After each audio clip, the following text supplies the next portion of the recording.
All right, Ben, thanks. In the Twin Cities now, a panel discussion about affordable housing legislation. WMBD's Brianna Rittman attended this panel. So, Brianna, what was the purpose of this meeting?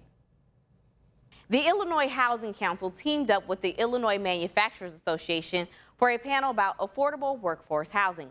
Panelists talked about a legislative solution, the Build Illinois Homes Tax Credit. Housing is an issue all across the country, and if we can figure it out here in Illinois and we can figure it out locally, we're going to be ahead of everybody else. From Chicago to Central Illinois, people gathered at Heartland Community College for a panel hosted by the Illinois Housing Council and Illinois Manufacturers Association about affordable workforce housing.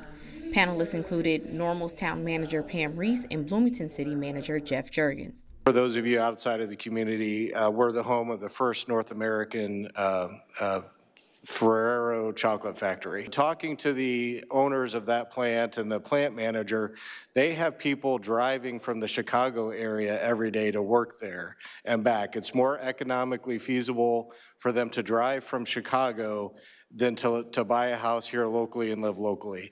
And if that doesn't tell you there's a problem, I'm not really sure what would tell you there's a problem. The IHC and IMA organized a roundtable to discuss a legislative solution, the Build Illinois Homes Tax Credit. It mirrors the federal low-income tax credit at a state level. Allison Clements, executive director for the Illinois Housing Council, explained how the tax credit would work. The state would not issue tax credits to the investor until the affordable housing is completed and leased to eligible tenants. So that is really a protection for taxpayers where the state's not putting in any of their own dollars until we see the final product. Clements says the federal tax credit is a help, but not enough to complete projects. It underpins 90% of all new affordable rental housing development, but it never covers the full cost of financing a development. The Build Illinois Homes Tax Credit is a state tax credit that's modeled after the federal low-income housing tax credit. It's a resource that would provide that extra gap financing to help get these developments across the finish line.